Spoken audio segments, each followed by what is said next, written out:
Hello, my wonderful viewers. Welcome to my platform. This is Linda's TV show. If it is your first time of coming across this channel and you like what you see after watching, please subscribe, put on your notification bell, set it to all notification. In that way, you'll be able to get notified each time I upload a new video, even those without notification. Here we react to all forms of videos, international and local. Every Saturday by 2 p.m. we have our interaction section. You are free to call in to air your opinion about the happenings in our society. Invite your friends, share my videos with your families and colleagues. Do not keep this information to yourself. Myself, I will be sitting down here to watch this video together with you from the beginning to the end. Then we'll go to the comment section and leave our comments, our opinion about the video we watch constructively. Ikenga Imo Gochinyere is our guest on Jigsaw today. He is the spokesman for the opposition coalition of United Political Parties, CUPP, and also a chieftain of the opposition, People's Democratic Party, PDP. Well, larger audience is just joining us, so maybe. Thank you so much for having me today. It has been a long time. Yes. I will just say that you've been a little bit quiet in terms of media exposure and all of that. And I said we wanted to wait for the transition to complete, and now we have a national chairman that is a pure Democrat. Now activities are beginning to pick up because we have confidence in the new NWC. Now, having put in place a new national working committee now, is it safe to assume that the PDP will be able to easily solve all the other problems relating to 2023? For instance, question of zoning, where will the flag presidential candidates come from? How will you settle all the other positions and all of that? Will that be easier now that you have a new NWC in place? No, it's not going to be easy, but because we have a leadership that is transparent, that is inspiring, we are going to believe as they guide us through that process. And the synergy between the new NWC and the Governors Forum is also encouraging. I think internally these issues will be addressed in the coming weeks and we'll move forward here. Okay. All right. You were one of the people at the forefront of a new Electoral Act and all of that. We have a new Electoral Act. And I read your immediate reaction to that, praising the president and all of that. Did you actually mean all of that? Yes, I commended President Buhari from the bottom of my heart on the Electoral Act, even though belated, but I said very commendable. You see, all we have been saying is keep adding, keep improving. When you go, had he did the first one like 4 years ago, it would have improved and improved. So while we are witnessing challenges, we keep improving on it. So it's a patriotic action that he took to do the right thing. Because let me tell you one again, people say, oh, it has not solved our problem. No, we keep moving. He has solved part of our problem. For the first time, we have been able to define what is overvoting. When people rig election, they wait for people to finish whatever they're doing. They go and enter fake figures, and then they thumbprint. And then when there's issues of voting with accreditation, they will tell you that maybe they use incident form. That's why the accreditation documents is not accurate. You can see 10 for accreditation, then you see 1,000 for voting. But for the first time, the law has stated clearly that you are going to do overvoting with the calculating with the total number of accredited voters. And where do you find the total number of accredited voters? From the BVA. So you extract it out from there. If it is 10, the vote can never be above 10. So that is a progress. And not just only that, electronic transmission of results is a huge advantage that we have scored here. But let me say this, that while the president was busy signing the law, politicians, especially for his party, was perfecting strategies on how to undermine the law. Why I say that we have made progress is that, one, if voting closes by, let's say, 3 to 12, depending on the time, they export the file and transmit. It goes with the total number of accredited voters and the total scores that have been scored, and you cannot change it. Yeah. If you go to section 66 and 65 of the new Electoral Act, it said when you get to the collection center, and then there's dispute as to what is the figure from the polling unit or the ward or whatever level, that the collection officer will go back. One, he can go back to ask for the original polling unit results. These are things that in the past, when they ambush us by midnight at the LUJ collection center, somebody will come with army and bring in 26,000 and you take it like that, they go to tribunal. No, it's no longer going to be the same. The collection officer will ask for the original result of the polling unit and then try to do 1 + 1 + 2 to be sure that what he has at this particular place is accurate. Then the law also tells him that he can actually calculate it from the file that was exported directly from the polling. That's the transmitted result. You open your laptop and then you calculate it. That he can also go back and ask for the BVAS, that electronic transmission equipment, and extract out what is inside for him to arrive. And if he finds out that what they are saying is the actual result is not intending what happened at the polling unit, that means something has happened and he cannot accept it. So how can somebody say this is not progress? And not only that, if you go also to section 66, when he said even after all this process are ended, people keep saying, oh, once result is announced, you go to tribunal. No, it's no longer like that. Because if you go, why this is very important, you know what happens in different parts of the country during the election where people will just announce any figure and say, go to court. They now said, even after the collection officer has made the announcement, that the commission, under that section 66, can still review within 7 days that result has been announced. On the grounds, review the announcement. On the grounds that there was duress or undue pressure and so on and so forth, and be able to correct it. So what happened in Olu Senatorial Zone when the man was shot when the Okorocha was by his side, that I'm announcing this because of my family. So under that situation, you go back and calculate again. This will solve a lot of abracadabra that used to go on during the election. So it's not just a question of make a declaration, leave the rest to the tribunal. And even the collection officer or the return officer under that section 66 will go to prison, I think 3 years or 4 years, if after he's aware that this is what has been extracted from the polling unit, this is the original result from and he still goes ahead based on pressure from somebody and makes a declaration that is not a reflection of what happened in the polling unit. Upon conviction, he will go in for 3 years. So any electoral officer that decides to forge, because these things are evidential now, it's no longer only in one person's hand. It has been exported electronically. Are you getting me? So it's a huge progress. But the painful aspect is that there is a challenge that has already developed with the new law, which is politicians has realized that there's nothing they can do again in terms of tampering with the election result, especially with electronic transmission, especially with electronic accreditation. No incidents from it has to be fingerprint. So let's say you're going to arrest an entire village and force them to be accredited for them to vote for you. Now, what did they do? That is what happened in Imo, which is why it's so painful that not up to 48 hours that law was signed, Hope Uzodinma threw up a challenge to that law. Do you know what happened in Imo? Now they waited for accreditation to get almost around 12. And they started kidnapping INEC officials. You saw the statement by the Resident Electoral Commission. So it's not like I'm saying it because I belong to opposition. They started kidnapping them. Now collected them, went to a hotel, Sentinel Hotel also along Airport Road, and then kept them there and then forced them to open the BVAS so that they can bring out the total number of accredited voters. Because now they know they can no longer rig. If you rig without being in with the total number of accredited voters is null and void. So they now force these INEC staffs, some of them under threat of rape and so on and so forth, which you can see in the report by the Resident Electoral Commission. They now force them to say, okay, open your BVAS. Let me see the total number that is accredited. Say start, right? So what they do, they collect the ballot box papers that have already been thumb printed, destroy it, tear out new ballot papers, and then thumb print them to 30. Maybe you can give one party one and then thumb print the entire 29 to your party, put it back to the back, and then force the INEC staff to transmit. So that when you get to the collection center, it looks like it's a genuine election that has just happened. Because after all, it's 30 votes. Exactly. It goes through the legal process. But there is an ambush, there is a kidnap, and there is a thumb print. And in that situation, INEC now said they can review those results. That is why he now said signing the law is one phase. Now we have seen a challenge to the law, which means that the police, the DSS, the army, the president must find a way to caution them.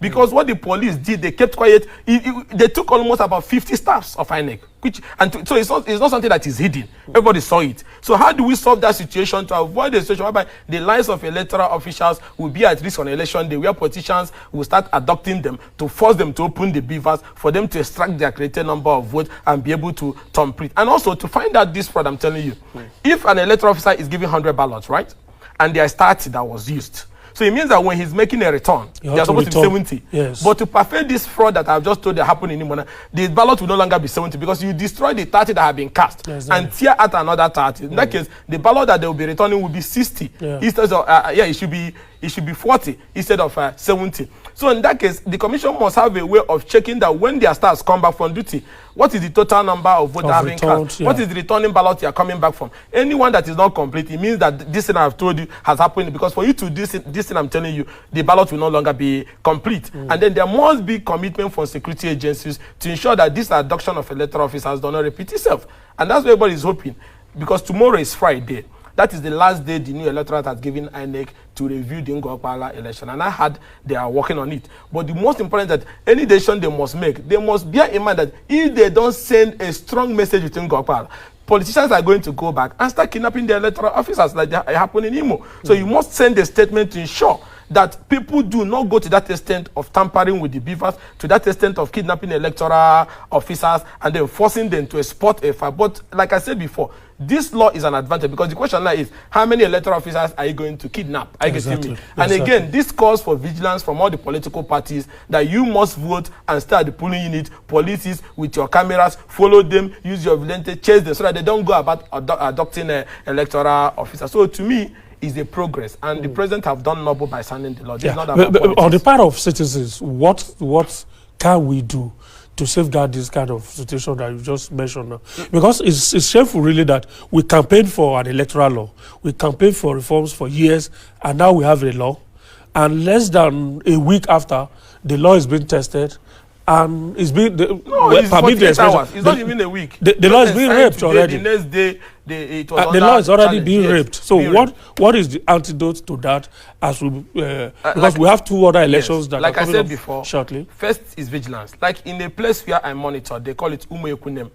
When they snatched the ballot papers and the result sheet for them to do this, on their way, the youth blocked the entrance gate. There's an entrance gate with which you enter Umekunem, and locked it. So because the people didn't know the terrain very well, they abandoned their vehicles and ran away. They recovered some of the material. So if everybody can be vigilant, that is one. And also, if political parties can make adequate security arrangements in town, not like people carrying guns, but mobilize your people, vote defenders to stay at the polling unit, so that when these people come, you start chasing them. So once they meet resistance, the question now, how many electoral officers are you going to kidnap before 2-3 p.m. people start transmitting their results? Because the good thing is that while you are doing this, some other areas are exported, and once they have exported, there's nothing you can do. So if there is resistance, if there's some level of vigilance by people that no, this will not happen here, definitely it will be difficult for them to go about, picking this electoral official. Because this, you see, let me tell you this, we cannot come from 1999 and then we make such a huge progress with all these electronic devices, and then one man somewhere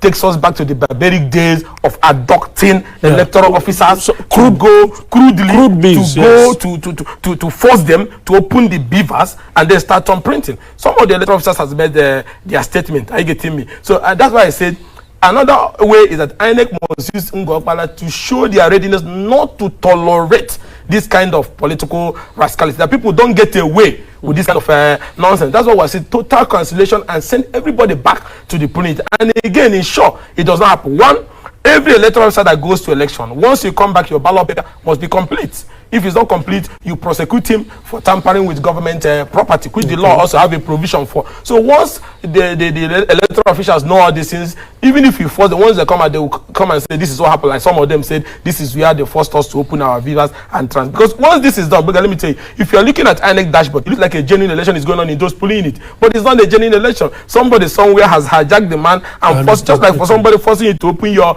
online banking app and you make a transfer, it looks like you're the one that is making the transfer. So it's something that I even believe that President Mohamed Buhari on his own should ask what happened in WAHALA, because you can't just sign a law this evening and then the next morning your party members is alleged to have upturned it upside down. And I'm sure if we check the Electoral Act very well, there will be punishments for this kind of... There's a punishment, yes. There's a punishment, yes. There's yet another challenge that I've seen to the Electoral Act, and that also has to do with politicians.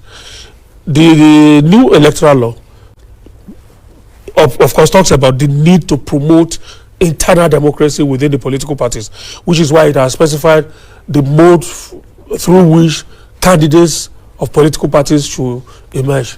Do you see political parties also wholeheartedly embracing the provisions of this new law? You see, let me say this also as a warning to all political parties. With this advancement in technology, when you go about and keep handpicking candidates because somebody likes them or they work with somebody or they're somebody's PA, there's no way you can rig the election to be difficult. So if the other party feels a strong candidate and there's electronic transmission from the polling unit, if you are waiting for your talks for LUGA to go and put in a figure, it is no longer going to work. Even when you go and put it, it will be reviewed and reversed. So therefore, it calls for political parties to be committed in the process that leads to them choosing their candidate, or else you're going to suffer their badly for that particular action. And again, it's very painful that people go about campaign, reach out to people, and one individual sees one place and say, I will handpick somebody. It to me is insulting in this time and age. Are you getting me? It's not the right. And again, the Electoral Act has a provision. If the political parties in the process they adopt in choosing their candidate does not confirm with the provisions of the law, and somebody goes to court and challenges, and the court voids that process, that political party will not be on the ballot. So if political parties think it's like the old days, go and do abracadabra primary, go and dash your ticket to your girlfriend or to your P or whatever, and somebody goes to court, you will not be on that ballot. That is what the new law have said. So therefore, you must conduct your primaries. And INEC also must insist that the laws are full. And again, it's good that the guideline that was released, which is also the new guideline, it requires that political parties should send the list of electoral officials that will do the primary. I think 7 days. That was used in Anambra. They have started using it already. 7 days to the date of election. They must publish the venue. These are things that will help this internal democracy you're talking about.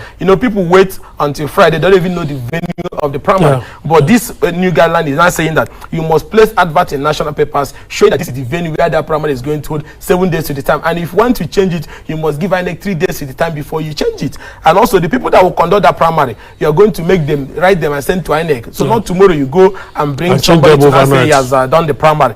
And then he said the delegate list that will be used, because that's another place that lists all. That's if you are using indirect primaries. Up to 2 hours to primary. They are still drawing up the list. At the list. So now INEC in the new guideline is now saying you must send the list of delegates, I think 14 days or 7 days to the commission. All of them.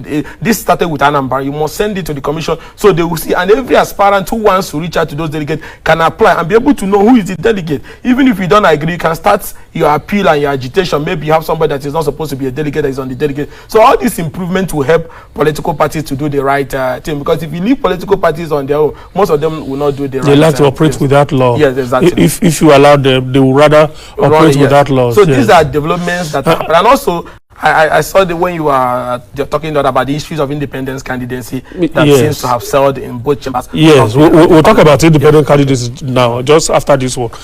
This one I want to put up now is whether, because part of the statement you released when President Buhari signed the Electoral Act is that 2023 is an opportunity for the opposition to take over. And I'm just wondering whether your party too has not seen challenges in all of these new requirements. For instance, if you are going to be using a direct method to choose your candidates, it imposes a lot of responsibilities on you. You have to have a credible register of members. That's a challenge to your party. Even if you are using the indirect system, there's a challenge there because of the elaborate process that the new law has also stated out. Now, your expression of optimism, there is an opportunity for your party. But then you added a caveat to it. The caveat is actually what I'd like you to speak to, which is that if they field popular candidates, now fielding popular candidates mean complying with the laws and all of that. Yes, and that's why I start by saying, why the opposition is excited is because we are inspired by the body language of our new national chairman, Senator Yochai, who has said clearly that we are going to abide by the provisions of the party constitution, the party guidelines, and the Electoral Act, and we're going to return PDP back to the winning ways of 1999. And if we go by those commitments, you know how those things were done in 1999. Popular candidates emerged, due process was followed. People who want to run an election reach out to party members, and not for 2 or 3 individuals individual to sit one place, that even after primary, people's name kept on changing. So whereby even few hours of submission, in INEC names keeps on changing left, right, and center. And what INEC has also done on the issue of signing the list of nominated candidates, which is the chairman and the secretary. Now, one or two individuals cannot just go and change the list of somebody who has won, unless the chairman will now connive with the secretary or the secretary with the chairman, which I think will not happen in this case. And like I said before, every of these actions you don't follow have consequences. If you conduct a primary election that did not follow the provisions of the law, you don't have a valid 3-man ad hoc delegate Congress, you do not have the venue and all those things published as required by the new regulations and guidelines, and what any of your party member goes to court, the new law recognizes the fact that you have breached the provisions of the law, and then you are not going to be on the ballot. And that is a huge price for a political party to pay not to be on the ballot. So, and I don't think the opposition, with the opportunities they have now, would try to drag itself into those internal, political problems that can lead them to not having a stable primary and a stable outcome. And like I said before, the excitement is that with a level playing field, the opposition always have an advantage, because people always want change, wants better way of doing things. Like, as you know, when you are coming here, you see what's happening in the fuel stations. This is a problem that the president said he has solved like 2-3 years ago. Now it's obvious that nothing has happened. You saw the situation in security, you saw the situation in education, you saw the situation in revenue that is dropping, and high borrowing plans every now and then. You saw weakening of democratic institutions. Now all these things, when you put them together, I believe that the people may want a better option. And if that is the case, with a level playing field, with electronic transmission of results, with electronic accreditation, and then I think opposition has an opportunity to reclaim power. That's why I express that excitement. But I put that caveat that if the right thing is not done on the issue of zoning, on the issue of whether we are throwing it open, on the issue of whether we are zoning it, on the issue of venue of our primary, on the issue of our 3-man ad hoc delegate, who are the national delegate, so on and so forth, if we don't put these things in order, then we are going to have a problem that can lead to litigations, and those litigations can even deny us the chance, God forbid, of being on the ballot. So it calls for more commitment and more sacrifice from party members. The horizon is so bright for the opposition if internal democracy can be protected and defended, as our national chairman actually has assured us. On the part of INEC, are you satisfied with what you are seeing coming from INEC so far? Because a few hours after the president signed the Electoral Act, INEC swung into action, met and quickly reviewed his earlier plans for 2023, and it has rolled out the guidelines for 2023. If primaries are held by, I think, from April or so. Yes. It's a long period allowed to settle whatever issues may arise litigations from that. And I used to in the past do a kind of blanket criticism of INEC because of we had issues with them during the battle of 2019.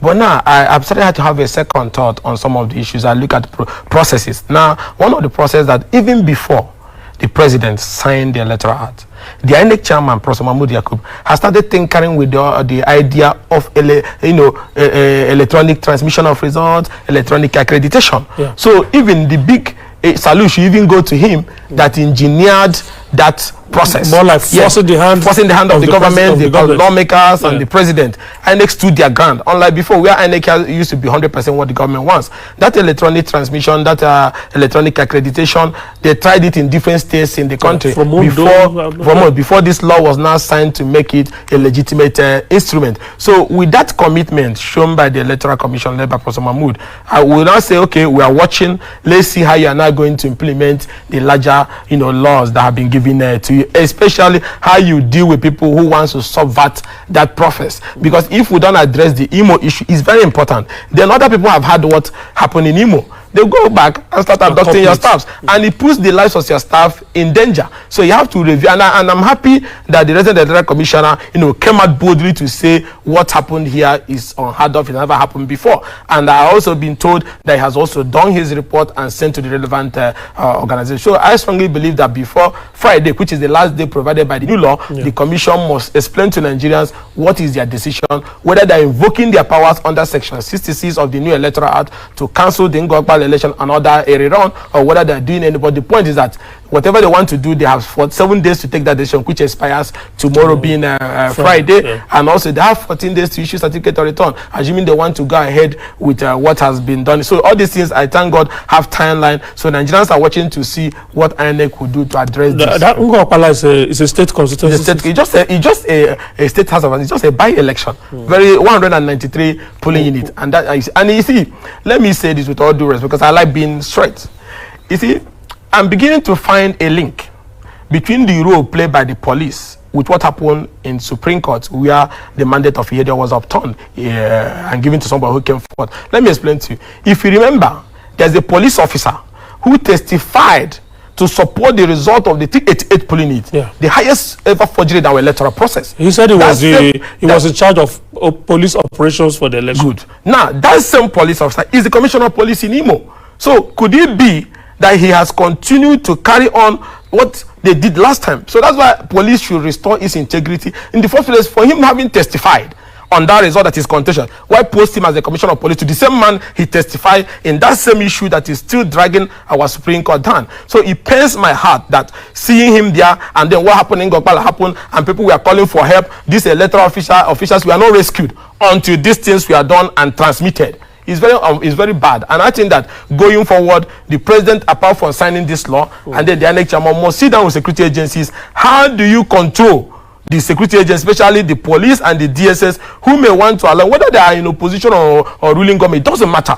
You can't continue debasing our institutions. Are you getting me? Turning our police, some of our police officers to talk, who follows people who are known as criminals down there in Imo to be carrying and adopting a letter. What kind of nonsense is that? So I think at this age, we should have grown past this kind of nonsense, and I want the president to do everything possible to use that to find out how to protect the law, or else signing this law will amount to nothing if what happened in Ngokpala is not corrected, and the people who were involved, including security, because Ngokpala will not have gone bad if security agencies have stood their ground. No electoral officer would have been taken. Everybody saw when they were sharing message of the location of the hotel around Airport Road. You would have stormed the place. You would have rescued those people who were there. Even the pictures, some of the courageous electoral officers were able to smuggle out pictures. The location was clear, but nothing ever happened until this thing happened. So it means there is a kind of conspiracy to allow this happen, and it is not good at all for an electoral system. Well, like you said, INEC for now is beginning to assert its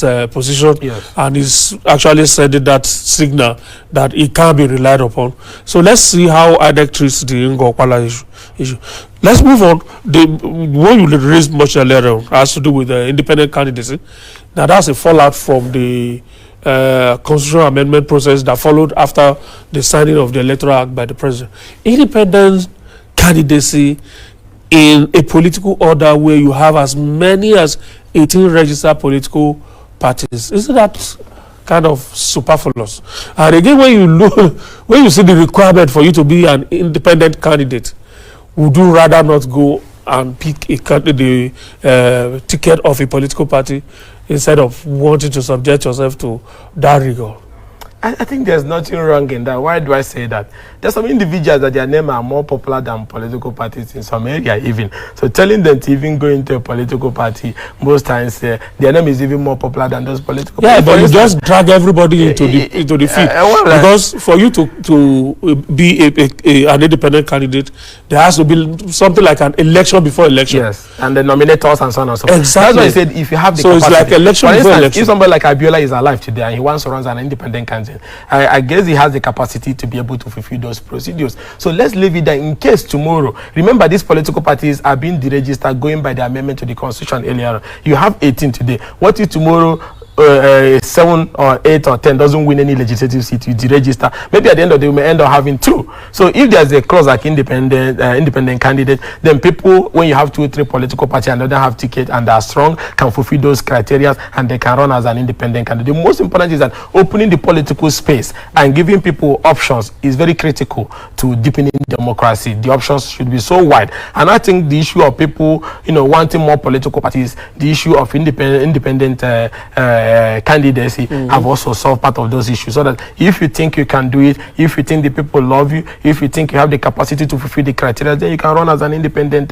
candidate. But the key thing here is that let the electoral process be so opened, let there be so much participation, so that the best at the end of the day can come out, so that people will know that there's a lot of option. And I can tell you, if with the rate we are going now, we have been moving like this since 1960, I guess Nigeria would have been better. So now we have brought this new, this constitution amendment, this electoral amendment. The next government that will come in 2023, 2024, we'll also talk, we'll talk another issue. How do we correct the loophole, like what happened in Ngokpa? How do we strengthen it and so on and so on? We move to electronic voting, because if we go to electronic voting now, Ngokpa issue will not arise again, because once you print, it goes away. So nobody's gonna carry anything again. So we keep moving. I think we should see everything from the level of progress on this particular. That's why I don't want to play politics with it. It is progress, and everybody can see it is progress. Then next time another person is going to do his own, and things is going to get better for our people. So that's why the constitution amendment and the electoral act is coming at a time that is so beautiful. So no matter whatever it is, we should accept it, collect it, and then ask for more. Just like the president signed and said he wants 84 to be amended, just sign, continue to advance whatever you believe or whatever you want. And with the amendments in the constitution, both even the devolution of power, even though it is not holistic the way people have wanted, but at least we're beginning to listen to the modern music, we're beginning to listen to modern democratic way of doing things. Now we're going to have railway go into the concurrent list. We're going to have airports. Now we're going to go have electricity generation. Electricity generation. There are some states and prisons. And prisons that have the resources. They have the resources to generate electricity in rural areas and then sell to those people. These are things that if we continue to do like that's how modern democracies develop. So everybody should welcome it, even though it's not yet perfect. I get it. And you can see when the issue of life pension or something for parliamentarian came up, how they voted. It's also progress, because they are listening to the yearnings of the people who doesn't want, the number of former parliamentarians we have in the country.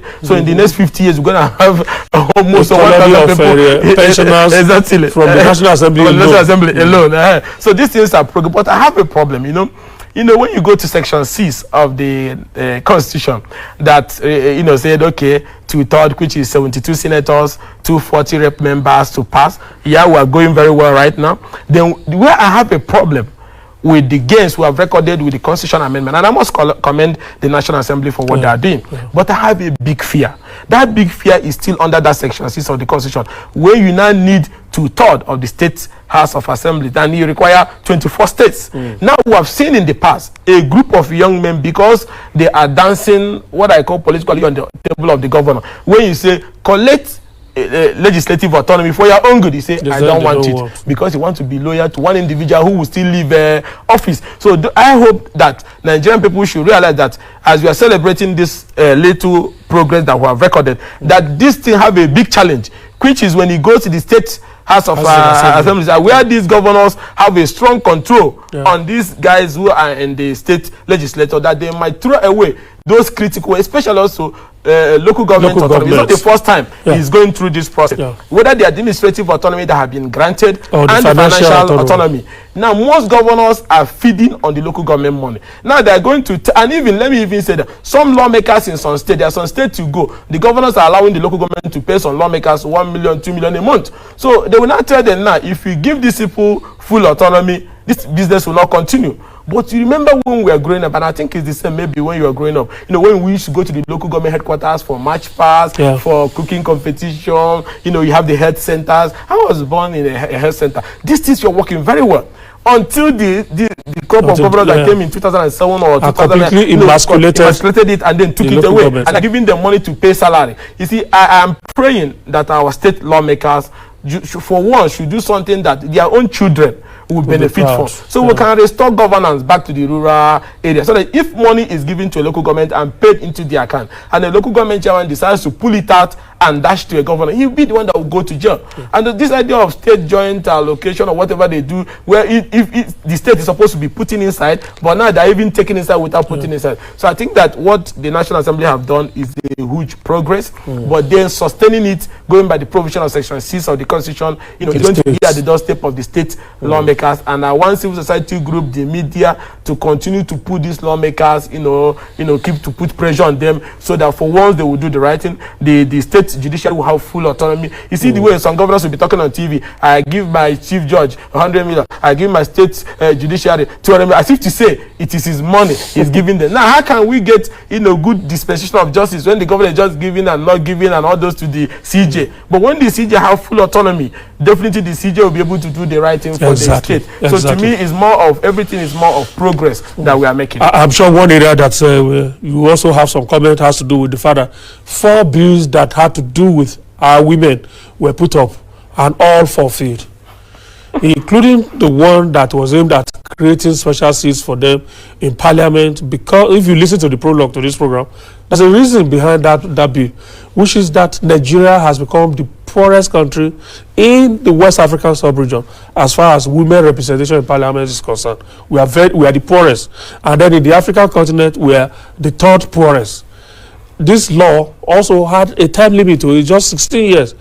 If it had stayed true for 4 election cycles, let this be in place, so that within that period we'll see how far our women will be able to pull their weight in terms of contesting for those. But the parliament. Yeah, that one pained me, because if it had been to give them a blanket life seat, I would have objected. But when I saw the clause that this is, time, just for 16 years. Yes. Then by that time, more women would have gotten involved in the political process. Then you remove the law and then let them compete. And the additional seats doesn't affect the present seat that you have. So, and there are some countries that also do that. So I don't know why they decided to throw, but I think they should have allowed the women to have. The women have been in the forefront of this agitation, and it's not the fault of women that they cannot compete with them, because the political process, especially the intra-party, process, have been so much bastardized, so much so much money, so much killing. How do you expect a woman to join that kind of gangster? Have even men have even provided a level playing ground? Women may not even be asking for equal seat, because they can campaign and people can vote. Imagine when women go to primary, they will storm there with talks, shoot gun, the woman will run away. So now this law would have brought out a lot of women to get involved in the process, and no extra discomfort to what is in the presently in place. And in 16 years time, we'll remove the law and see how far we have gone. By that time, our electoral process and the electronic way of doing things would have improved and consolidated, and then women can run like women run all over the world to be president and they will indeed win. The way it is structured today does not give women a level playing game, because the men have hijacked the process. They will tell women go and compete. They say they're giving them form free of charge. After you finish giving a woman PDP or APC form free of charge, are you going to give her the talks to enter the convention venue? Are you going to get her to go to Wadata or AP secretary to be struggling to defend that? So the way it is structured, women are suffering a lot. That's why I felt allowing them 16 years to have a seat, and then later by that time our institutions would have become very strong, and then they can compete. I think it was not too much to ask. I don't know why they did that. What do you think? Do you think all hopes is lost on? No, I think the women group, they should continue to advocate. They should, after the president is sending a bill to amend the 84 he doesn't like, so also they can reintroduce that. They have not finished the process to find a way to give women a sense of belonging. Even though I saw the one on the ministerial something that there must be equal representation for the women. I think there's a line that was mentioned that gender stuff. So that is also good, but it's not that's not the one that requires the president to send list of ministers or governors, commissioners within 30 days after being sworn in, and which is also a progress in terms of efficiency of governance. You have governors who have gone politically rogue that a year in office, a governor that took out of office will not have commissioners. He will be running with PAMSEC and then be doing everything with special advisors, when the constitution said you must have commissioners. And now with this law, this amendment to the constitution, it becomes a constitutional thing that 30 days after you have taken oath of office, you must send the list of your commissioners or the list of your ministers to the National Assembly or to the state legislature for them to be able to affirm. These things are progress, and I strongly believe that if we continue on this trajectory in the years ahead, the country will improve. Because if we don't do the right thing, we are leaving behind a country that is not safe for our children. And then whatever we can do, we should look beyond party line. Let's do it for the good of the country. I'm not aware of any state in Nigeria, of the 36 states we have, where women don't constitute more than 50% of the voting population. Even when you come to polling units. Exactly. And yet there are 15 states in Nigeria of today where you don't have a single woman in the State House of Assembly. 15 states like that in Nigeria. Yeah, the reason is very simple. Like I said before, the bastardization of that electoral process, monetization. Most women don't have the money to start paying for votes. In Ngongpala, some parties were paying 1 million per polling unit. So how is women going to get money to compete in that kind of environment? Then the political primary process is also bastardized. So it's difficult for women to compete and get what is due to them because the men, has basically hijacked the process, without following due process. If the laws are strengthened, if the laws are consolidated and very strong, that's why I agreed with the people that say give them 16 years for them to have a seat. And after 16 years, by that time our laws would have been strengthened. Then they can go through electronic voting. A woman can win, money or no money. Yes, that's true. We have to leave it here. Thank you so much, Ikenga. Ikenga Imo Gochire is the spokesman for the opposition. Thank you so much, my wonderful viewers, for watching this video together with me from the beginning to the end. Like I said before, if you like what you see here, if you like what I do in this platform, as you have finished watching this video, please hit that red button that says subscribe and put on your notification bell to all notification. In that way, you'll be able to know when I upload a new video. Share my videos, leave your comments in the comment section constructively. Until I meet your way again in my next video, I still remain your Linda's TV show. Bye-bye.